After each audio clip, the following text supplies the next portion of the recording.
Thank you, Garibo, and this August gathering for having me here this evening. I bring to you greetings from my country on this very auspicious International Women's Day, which is celebrated all over the country. And I think your recognition of me in a way reflects the struggle that women of our country have been waging to bring gender inequality into various aspects and at various levels, in big cities, in smaller cities, in rural areas. There are many different movements that are there to fight against injustice, to bring in gender equality. And I bring wishes from all of them to this gathering and to this association and to this city hall in recognition of a struggle that is worldwide in different countries in different ways that are going on. And this is what has been reflected in the earlier sessions, in earlier speeches. And some of the speeches, in fact, made me feel that I am back in India and we are discussing the same complexities of patriarchy, legislative power, unequal class divisions, issues of migration, issues of power and domination that happens all over the world in a very different cultural context. So there are many issues in our country that we are struggling against. Many issues have been mentioned here earlier, but to mention a few of them that we face, the gender inequality index was mentioned. And India is a country that is developing, is making progress in many different ways. But when we look at the gender inequality index, we figure very, very low. In fact, we figure for our region of South Asia, among all the countries, we figure just above Afghanistan. We consider Afghanistan as more backward, and we consider India as the most progressive of the region. Yet the gender index indicates that on many parameters, which includes literacy, workforce participation, maternal mortality, child mortality, childbirth between the age of 15 to 19 years, you take any of them and you find India is lagging behind. While men are progressing, the women are going backwards. And this is the reality that we are faced today. So, nutrition, health indicators, tuberculosis, HIV and AIDS, now each of them, women have been the worst sufferers. And while many efforts are made by our government and by the non-governmental organization, we are not making progress at all. At the economic front, we are making progress, but with gender, we are sliding back. And that is the harsh reality that we have to face. Among all these issues which are there, which are very important, I would like to focus only on two aspects with which I am very integrally connected and my organization works. One is domestic violence and one is sexual violence. Because unless this issue is addressed, we will not be able to address any other issue.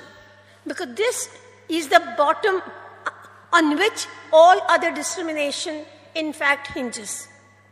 So many efforts are made, improve education, improve health indicators, but nothing is working because our violence against women, the fact that the extent of violence that women and girls are subjected to in their homes and in the public places is something that we have not been able to resolve at all.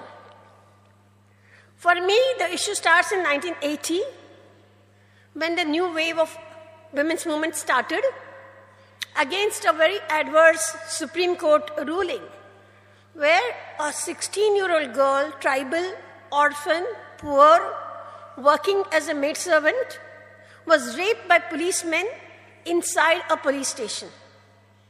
But a Supreme Court verdict held that acquitted the policemen on the ground that there were no marks of injury on the body of the girl, that she had not resisted, which means she had consented.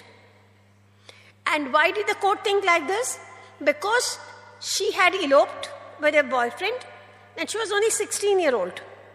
Yet the Supreme Court of India, the highest of our courts, thought that she was a girl of bad moral character, and thereby, because she's not a virgin, she's not a good woman, even inside the police station where she was brought in to record a statement, she would have consensual sex with the policeman on duty.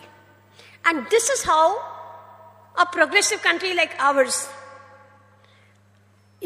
looks at its women and continues to look at women. This judgment provoked a lot of women separately because each woman thought, this is a violation of myself. This is a violation of my children. If the Supreme Court can think like this about that girl, they can very well think about me or my daughter. So this gave birth to the women's movement in 1980. And 1980, March 8th, was marked as the International Women's Day was celebrated as the Anti-Rape Law Day. And the entire struggle was to change the rape law. So there were several groups in different cities came together, very small kind of movement, but the protest was very visible and got wide media coverage. I became part of this movement in 1980 when I heard about it because I have been a victim of domestic violence for 13 years and I raised 3 children in extreme violent situation. And somehow what this movement was articulating was an echo of my own feelings. So I came into this movement, and from 1980, I have consistently worked with issues of domestic violence and sexual violence. In a way, my struggle became part of the general struggle.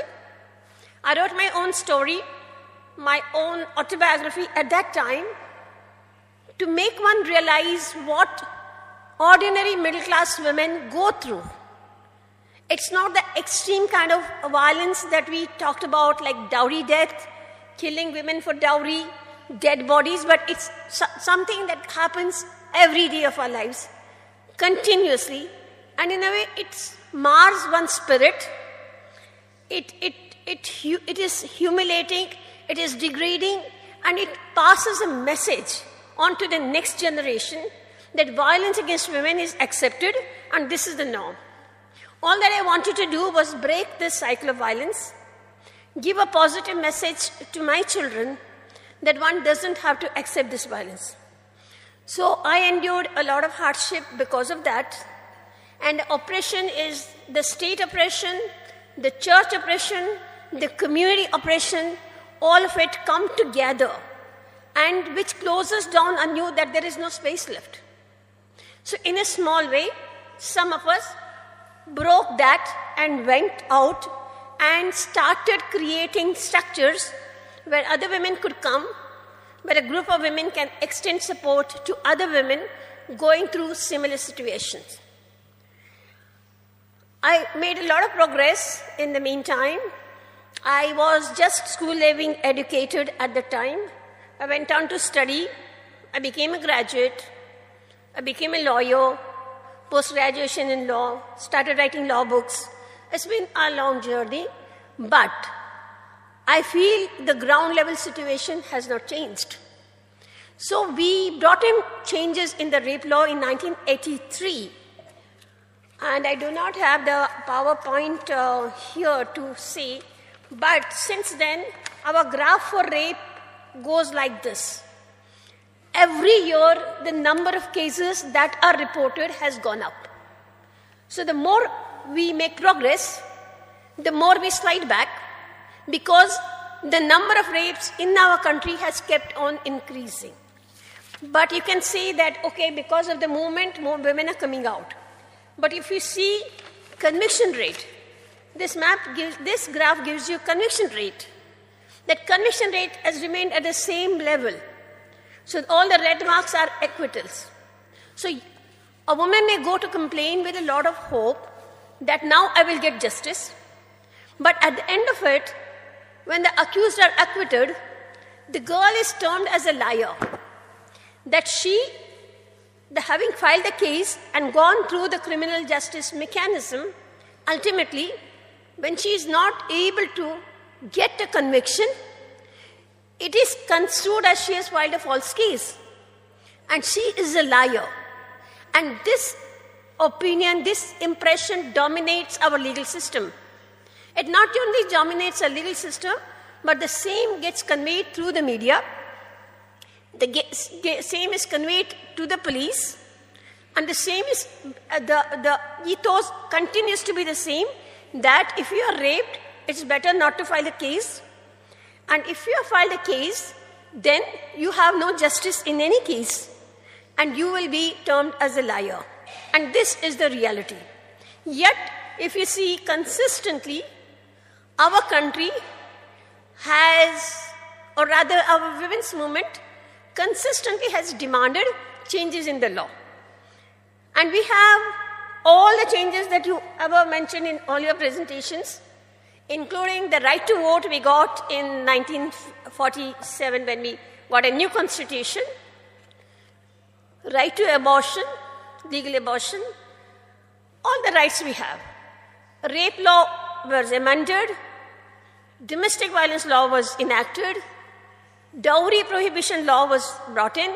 So it has become a common formula that you have a problem, you ask the legislature to enact a law, and the legislature happily enacts a law, knowing fully well that nothing is going to change on the ground level.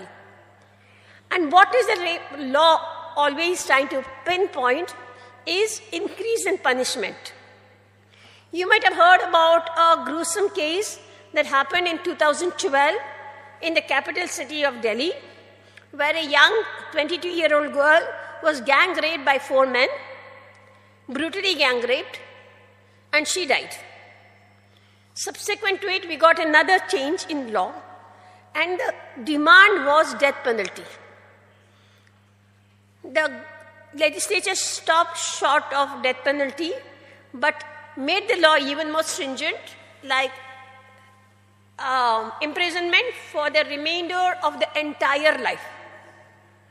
Earlier, our life imprisonment was 14 years, but now we got as much as a person lives, the person will be in prison. Death penalty, life imprisonment for the entire life, and all the laws became very, very stringent. Similarly, we got another law in 2012, specifically to deal with child sexual abuse. So all under 18 were girls and boys were protected by this law, where again it is protective measures as well as stringent punishment. So we have it all figured out that this is the way our law reform must go. But unfortunately, as the earlier speakers have pointed out, a law reform remains at that level, a ground reality remains at this level, and there is no matching ground. There is no matching ground as to how do you enter this criminal legal system, which is very daunting. We have the British legal system still operating with us, which has certain principles over there where the benefit must go to the accused person.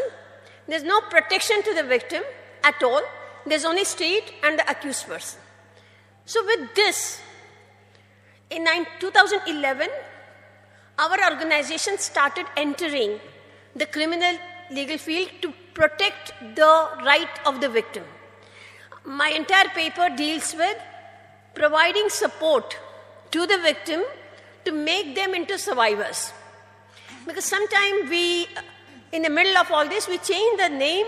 Rather than calling a victim, we call them survivors. As if by changing the terminology, we are changing entire structure of the legal system and helping her to become survivors while doing nothing about changing that oppressive system. So in 2011, when a 4-year-old girl was raped by the watchman of our school, in a school which is adjacent to our office, we entered the system to protect that girl. No, that is not our area of work, the criminal legal system.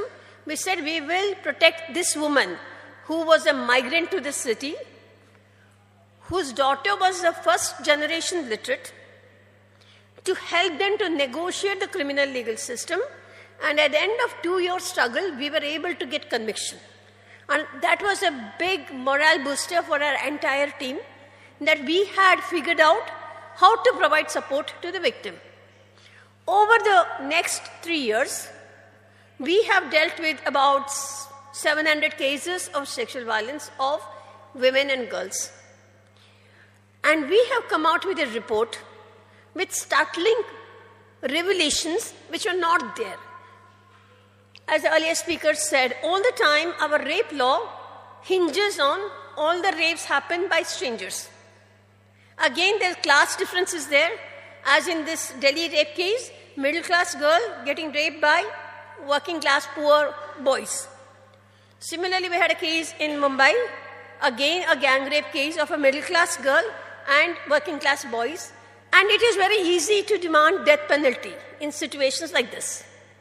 But what we revealed through our study is that, and this is also brought about by national statistics, that 91% of the rapes are by known persons. The stranger rapes are only 9%. Yet we are making laws taking that parameter because it is convenient. We do not want to see inwards. It is very easy to say middle-class women are raped by working-class boys and you give them death penalty and you put them away. But we are not talking about the sexual dynamics that operates into our homes. So in our study, the family rapes were more than stranger rapes.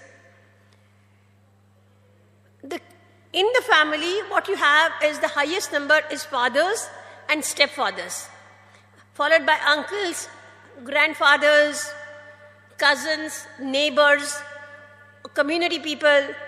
These people, in fact, are the ones who are sexually abusing girls and women.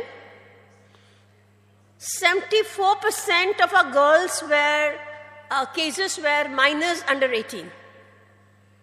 More important, 31% of the girls who were pregnant at the time of reporting rape were from the age group of 10 to 15 years, and 36% were age group of 15 to 18 years. So what does it indicate to us? That girls who are so young are abused in their home or in their neighborhood. They don't even know they have been sexually abused. They don't even know that they are pregnant at all.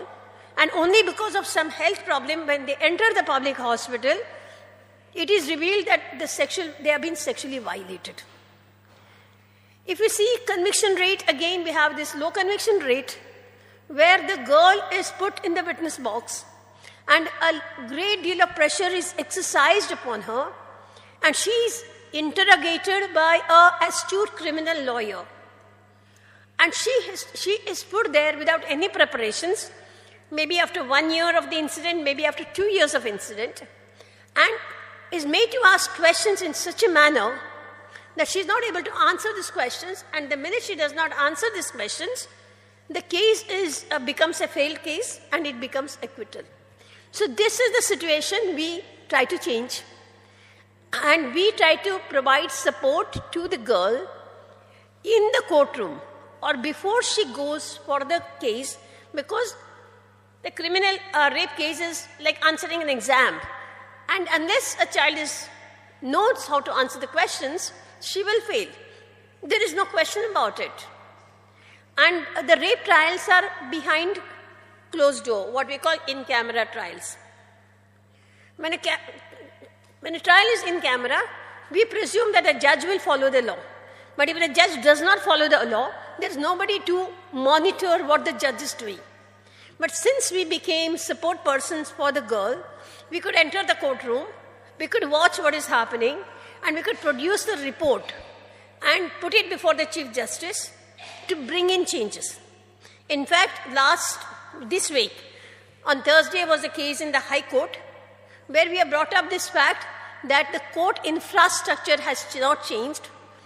Though the Act says that there should be a different layout of the court, a different framework in which the child enters, that it is not like a regular criminal court. There has to be a screen or a shield so the victim doesn't have to see the accused directly while deposing. There have been lots of safety measures built into the Act, but none of them are followed. So our High Court has just asked the government to provide certain funds to make at least one courtroom, ideal courtroom for the children. And I think after 3 years of struggle, that is a big success. So what we're trying to see here is not only provide support to the victim, but by providing support to the victim, be able to change the system itself. Because the minute we see lapses, we are able to bring them up to the authority, conduct the training on the new law to the police, to the other stakeholders, to the judges. And when there is lapse after we do the training, then our understanding with the authority is that then you must take it up very seriously and punish the person. Otherwise, the change will not happen. What we are trying to do in Mumbai is just a drop in the ocean, or I would say not even a drop in the ocean. But I think somewhere we have to work at the micro level in order to bring changes at the macro level. Because the macro level changes do not suddenly happen. They have to happen, they have to be worked out very minutely, and that is what we are trying to do through the organization. So another issue that I want to say here is that how the sexual violence and domestic violence are interlinked, and unless that is taken up seriously, we will not be able to change other parameters. Because if you see, most of these girls are illiterate. They're school dropouts. Though we have compulsory education, after primary, the girl drops out. Why do the girls drop out? Because if you travel away from your village, there is a greater chance of getting raped or sexually abused. When one case happens, all the other girls are taken out of the school. When they're taken out of the school, they are kept at home. But the parents fear for the girl even at home. Either she will be induced into elopement or she will be raped even at home. So what do? They get her married. So this is what our child marriage cases look like. 12-year-old, 13, 14, 15, they're married off. What happens to this girl when she's married is the domestic violence sets in very early. The child becomes prone to sexual abuse not only by her husband, by the father-in-law, by brother-in-law, everybody at home. She has no support mechanism in that home. Even if she complains to her parents, the parents have washed her hands and now she has to stay in that marriage. She gives birth to a child when she's 14 or 15. She gives birth to a child who is weaker, who has less chances of survival. The maternal mortality rates are very high if a child of 14 or 15 gives birth. Now, this is the situation that we have, and we say why we are not improving child marriage, why we are not improving maternal mortality. We are looking at each of these into silos, but we are not making the connection that unless you deal with sexual violence and the connection between domestic violence and sexual violence, we will not be able to make the progress. This is the finding of our research, which is evidence-based, which is based on ground-level reality. Our hope is we will be able to carry this forward, both at the state level and at the national level, so that we are able to make some changes into the existing system. I think this is a very important intervention, and I'm very happy that I got this opportunity to bring this research into this hall and present the same to you. Thank you very much.